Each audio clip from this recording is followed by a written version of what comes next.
It hasn't been so long since many generations of the same family lived together in the same house. Think the Waltons. We got away from that somewhat, but what did we lose in the process? Welcome to AgeWise. I'm Ed Rosenberg, and on this program we're going to discuss what the different generations can learn from each other. Our guests are Patricia Calloway, Executive Director of ASH Services for Aging, Katie Taylor, a gerontologist who's the Activities Director of Ashe County's Assisted Living and Memory Care, and Leanne Ferguson of App State's Department of Sociology. Welcome to all of you. Thank you. You know, 2015 is an auspicious year for programs and services for older Americans. It's the 50th anniversary of Medicare, the 50th anniversary of Medicaid, and also in 2015 we celebrate the first nationwide intergenerational program, the Foster Grandparent Program. Well, today intergenerational programs include many people of all ages, have spread around the world. There's a national organization, Generations United, that works to improve the lives of people of all ages through intergenerational programs. So let's find out what intergenerational programs are. Patricia, let's start with you. What is an intergenerational program? Well, to me, intergenerational programming is a commitment to bringing people of multiple generations together for meaningful, shared experiences with each other. And I think the core of that is the commitment to bringing those populations together, and then also bringing intention to finding things that are meaningful and enjoyable for each population. Now, ASH Services for Aging has a number of different services and programs, living arrangements, and so on. Give us a brief rundown of what all of these things are. Sure. We provide home and community care block grant services, which include our senior center. We have congregate and home-delivered meals programs. We provide an adult and child daycare center co-located. We provide community alternatives programs, and we also provide in-home aid services. In addition, we also have an independent living program in addition to our assisted living program. Well, as Executive Director, why did you feel it was important to support intergenerational programs at ASH Services for Aging? Well, when I came to ASH Services for Aging, this program was in existence, but it was very appealing to me in my career, and also as a mother. I wanted to bring my 3 children to an intergenerational program because that's how I grew up. The appeal of it was that I'd seen it from my own experiences and how well it worked, and also as my children have came through the program, I've seen the benefits to them as well as to the adults that are in the programs. And Katie, since your boss supports intergenerational programs, what have you done to develop these kinds of things? Well, as you've mentioned, I work at the assisted living, which is the most recent add-on to all of the services there. We opened up in 2011 in March, and almost immediately Patricia came to me and expressed a desire for us to collaborate. At that time, she was the director of the daycare development and adult daycare down there at the agency below where we're located, and so they already were doing some things, but she wanted to expand up where I was working with the residential population up there, and pretty much started putting it on activity calendars, little activities, probably within a month of us opening up. We started slow, and I believe we started with some of the older children in the daycare. There are 4 classes in the daycare, ranging all the way from newborns and infants all the way up to preschool age. And I believe I started with the older children first. And as we got our feet wet, we had teachers down at the daycare who expressed that they would like to bring their classes up as well, and it has grown from there. And at this point, we see each class, 4 of them, at least once every month. So they're children of different ages who interact with the older people. Are the results positive? Almost always, yes. It puts a smile on the face of the residents, some of whom have advanced dementia and are almost totally flat in their emotional state. But when a young child walks past them, their eyes light up, they smile. It's a total transformation. So we know that, especially with people with some kind of cognitive decline, music connects with them, and now what you're saying is young kids connect with them and enhance their quality of life as well. So we know that what intergenerational programs are and that we have some here in our region. Leanne, you teach undergraduate courses in gerontology, so you're teaching about aging and the elderly to people who are 18, 19, 20 years old. What kinds of ideas do they have about older people? The first few days in our gerontology classes, we address stereotypes and what people actually think of in terms of how their lives might be useful to an older person.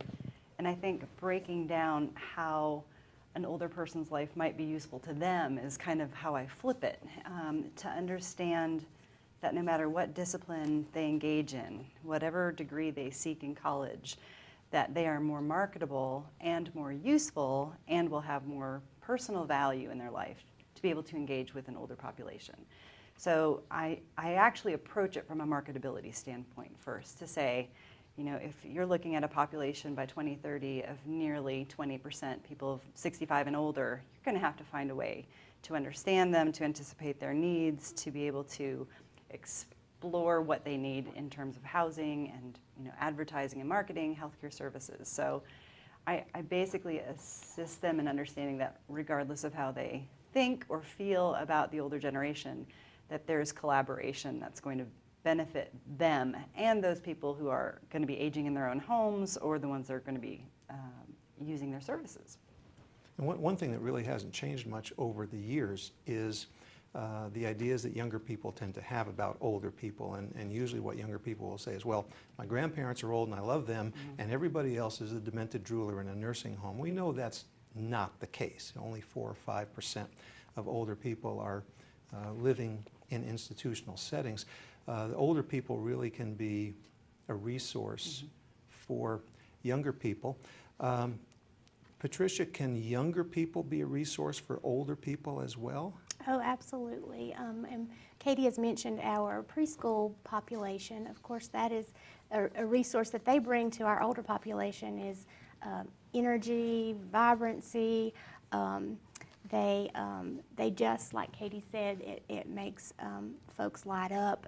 It makes them more likely to come to an activity that's provided if the children are going to be present. But then you look at older children and teens. We have a lot of younger kids that volunteer from the elementary and high schools.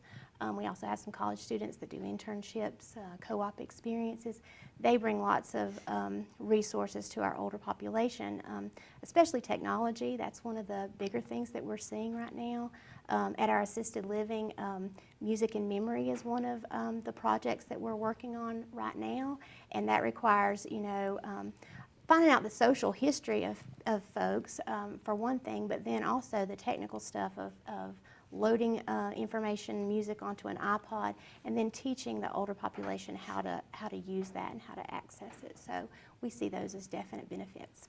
And I think it's important that people understand that an intergenerational program isn't just older people and preschool children or elementary school children. This can include college students, and it can include high school students. In fact, there are a number of states now, about 35 states, that require some kind of community service for high school graduation. People who want to graduate from high school must do a certain number of hours of community service. Possibly, regrettably, North Carolina is not one of those states, and we'll talk a little bit more about that later. But to the extent that students are encouraged to engage in community service, some of that community service will involve older people, and so intergenerational programs can be very beneficial that way. Katie, we know that retirement has changed a lot over the years. It used to be, retirement, you went out to the porch, you sat there, you watched the world go by, you lived your life of leisure, you focused on your grandchildren or great-grandchildren. But it seems that that's not the image of retirement that many new retirees or almost retirees have these days. Is retirement changing, and can that benefit intergenerational programs? Yes, it is changing. I believe the Senior Center is preparing for some of these changes because what worked for my parents might not work for the baby boom generation, for instance. The types of activities that are provided, and people are more active now. They're generally healthier than the older generation that has just, is old now.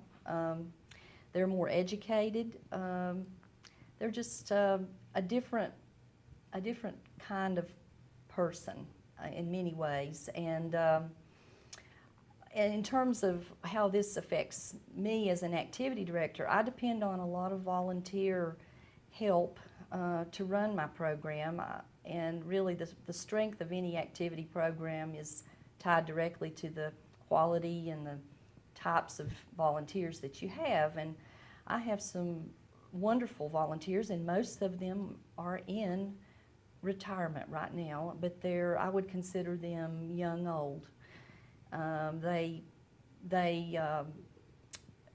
volunteer in a number of ways. Just recently I had a couple of fellas that brought some miniature horses over from a horse rescue, and they brought them up for the children and our residents to meet and pet, and that was a big activity for us, and it was very well received by everybody there. And so there's that. Now one of those gentlemen that brought the horse also is involved in a little combo that plays folk music for us on a regular basis. So I would say probably 9/10 of my volunteers are in that age that is retirement age, but they are. And let's be blunt about it. When people volunteer,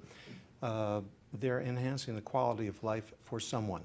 It could be another older person, it could be a younger person. If younger people volunteer, they can enhance the quality of life for older people. Leanne, let me ask you this. You, in teaching about aging and older people, you must talk about families and how families are changing with increased longevity. There are more multi-generational families, but also with increased geographic mobility, it's less likely than in the past that several generations are going to be living in the same town. Does this have any implications for intergenerational programs? Absolutely. The fascinating thing to think about the composition of families today, to have in some cases a household that might include a great-grandchild, a grandchild, a parent, a grandparent, and a great-grandparent. That's unprecedented. So to understand the dynamics that happen within that household is a very distinctly different conversation than we would have about what to do when grandma and grandpa live in Arizona and the grandkids live in New York. So embracing the cultural differences that exist in a multi-generational household, and to also understand how technology can keep people connected. Some of the most interesting conversations I have with my students is, have you had the opportunity to try to teach your grandparent how to use an iPad? And of course I see the eyes roll, I get the sighs, but then they will talk about the successes that they share with the experience of getting their grandparent to finally understand how to attach a picture, to send an email, to create that dialogue together, which is really fun. Well, let's take a look at some pictures from ASH Services for Aging's intergenerational program. Katie, you're probably most directly involved with this, so perhaps you can talk us through these, tell us what kinds of activities we're looking at, and who is doing what for whom. Yes. This first shot is of Alice with one of the preschoolers, I believe. This was on International Read Aloud Day, and I had residents paired with children. The residents were reading children's stories to the kids. Okay, and let's see if we can take a look at the next one. This is a little bit different. Yes. What's happening here? Well, this was a visit from a local church youth group who were very active with us, and this was at dinner time. I believe it was around Valentine's Day, and they had brought roses and candy and valentines to all of our residents there in the dining room at dinner time. Okay, and we have a third picture. Let's see what kind of activity we have here. Yes, this is probably with a younger class, maybe possibly 2s and 3s. One of our residents is interacting with over Play-Doh, and they were just playing. It was very unstructured, and the younger the children are, usually the less structure that I kind of impose on them. Well, younger children tend to be a little less structured, don't they? Let's look at our last picture. Yes, this was an outdoor activity in the summertime, and we were doing water play with the children. They had a pool filled with water and sprinklers, and they got very wet, and I assigned our residents the task of drying them off. And they got to watch all the play, and then they were able to be helpful. So there are a variety of activities here. It sort of seems like all you need to do to have a successful intergenerational program is get some old people and some young people and put them together. Is that it, or is there Well, more to it than that? There's more planning behind the scenes than that. There's quite a bit of planning. You have to do a lot of calling around, and for the water activity, we had to locate pools, inflatable pools and that, and there's a lot of communication between myself and the daycare director, and then she in turn has to contact the individual classrooms, and it all has to be scheduled, and everybody has to be in agreement on a good time to do it, and so It forth. sounds like there's a bit of planning that goes into it.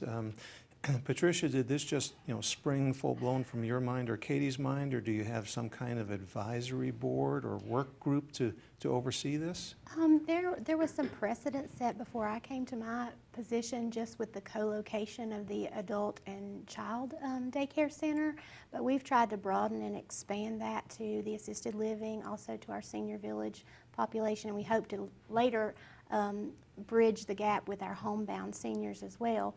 But no, it didn't just spring from our minds. There was intention behind co-locating the initial programs, and like Katie said, it takes a lot of planning. It takes knowing both populations. It takes understanding the needs of both populations. You don't want to provide an activity for seniors that they think is childish. You want to give them a helping role in it, or give them meaningful work. Children also understand when they are not given meaningful work to do. So both populations, you really have to know the population, and you have to be able to create and set up situations that offer opportunities for pairings together and communication and interaction.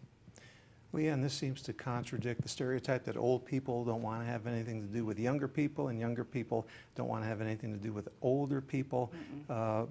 How do you address this in your class, and what do your students think about it? We talk about it from a silo mentality, that we're all supposed to stay in our own specific age cohort groups, and we're supposed to move along life in these kind of, decade cohorts and mind our own. And I think that's unfortunate. I think we miss out on a whole lot of meaning by not getting the stories from our older generations, and also not engaging younger children, and not even just the polarization of age groups, but the middle-aged adults, to engage with one another in a way that builds a community. And that's the point of teaching intergenerational style of learning, talking about life course perspective, where we are all at, still trying to find meaning, still seeking after goals in our own personal lives. That never stops. And to assume that an older person doesn't want to continue to be useful, to be engaged, to have reciprocal relationships with younger generations. And to also unfortunately assume that younger generations don't want to have those same exchanges. That's a miss. I mean, if we think that in one way older people are great because they're sources of wisdom and learning, but everybody goes straight to Google to find out their information, I think we're missing a valuable personal information exchange. And because our worlds are all colliding now, because we have 65-year-olds back in the college classroom, or we have the intergenerational daycare programs. I think knowing about how valuable that is key, and starting it on an individual basis. So bring your child on the Meals for Wheels route, to meet people who are on those routes, and have a college student do an interview with a grandparent because they've never asked questions. They've just assumed they know the story. So those are useful. Okay. Katie, does your program do anything special for holidays or other kinds of special occasions? Yes, just like I mentioned earlier with the International Read Aloud Day, that may not be an official holiday, but there are lots of fun holidays like that we do try to focus in on. We've done Cow Appreciation Day, for instance. There's a National Cow Appreciation. But yes, with the more, I know what you're meaning in terms of the major holidays. We do, around Halloween time, the children always come up for trick-or-treating in our facility. At Thanksgiving, we have collaborated on assembling a turkey that would be displayed. It's usually arts and crafts that can be displayed in a common area is what we focus on. We've done some service projects at Christmas time where we did the shoebox project, and we packed 20 boxes. That was, I believe, last year we did that. And before that, almost that many. And that's been a nice thing for both age groups to come together and pack those shoe boxes and know that they're helping somebody else. I wasn't aware of Cow Appreciation Day, but I'm sure it was an utter success. Oh, no. Patricia, let me ask you about some of the benefits of these intergenerational programs for older people, and maybe you can talk a little bit about opportunities for socializing. Okay. For our seniors, we find that, first of all, it's a selling point for our organization to have these intergenerational opportunities available. We'll have someone visit the adult daycare center or visit the assisted living, and a lot of times they choose our organization for services for their loved one because of the intergenerational aspect, or that person says, I want to be here because there's kids here. So it's a selling point, a marketing opportunity for us, and for our organization, it creates, we're raising children to be more aware of aging, more tolerant of aging, to be able to connect and see the value that the older population contributes. And those children are going to be the ones who are our decision makers later on in life. They're going to be making decisions about funding for aging later.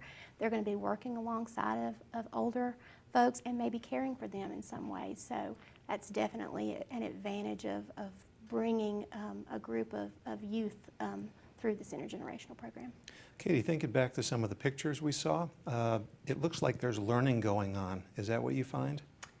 Well, I intentionally do set up opportunities for learning. I've invited some folks over that we have the park ranger from Mount Jefferson State Park who comes in and does programs for the children and the residents about things like conserving water and the process by which plants are, turn green and then are food for animals and the whole cycle of life like that.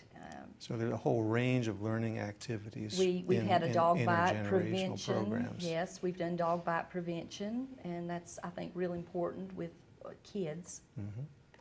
Leanne, do you think with generations moving across the country that intergenerational programs can provide almost an artificial family setting or emotional support for people whose parents, grandparents, great-grandchildren may be 3,000 miles away? I think understanding the concept of either fictive or selected kin, who we have to build our communities of support around if our families of origin are not directly near us. And I think it's key to understand how critical it becomes to become neighborly to who lives around us. I mean, I grew up in Florida, and as a child in Florida, which was predominantly a retirement community, my friends were in their 70s and 80s. But it was a fantastic experience because I realized what interesting characters and what an amazing history they carried forward, which definitely impacted how I saw the world and how I saw aging. Likely why I ended up as a gerontologist as well, but I do think that's pretty critical. Also to think that, you know, they may not want to retire, they may still want to remain engaged, create some competition for resources. And that's pretty important to understand as well, because if you have the traditional silent generation, the baby boomers, the Gen Xers, and the millennials all in the workforce together, we're going to have to figure out how to make it work. And we also know that older people who are involved in intergenerational programs tend to be healthier. I saw a study that says they burn 20% more calories, which you do if you chase kids around. They're less likely to fall. They do better on memory and cognition tests. A lot of benefits. There are also benefits for young people as well that come out of these programs. I want to thank all three of you for being with us, sharing some of your expertise about intergenerational programs. As noted earlier, 35 states allow intergenerational programs, community service to count toward high school graduation. North Carolina does not, but we know that these programs can be so beneficial for all generations. If we're concerned about that, we might want to contact our state and local representatives. To old people, you know, I'd say talk to young people. They know cool stuff you don't. To young people, talk to old people. They know cool stuff you don't. Well, that's AgeWise for this week. Please share your comments and suggestions with us at www.watchapptv.com. And join us next time for AgeWise. I'm Ed Rosenberg.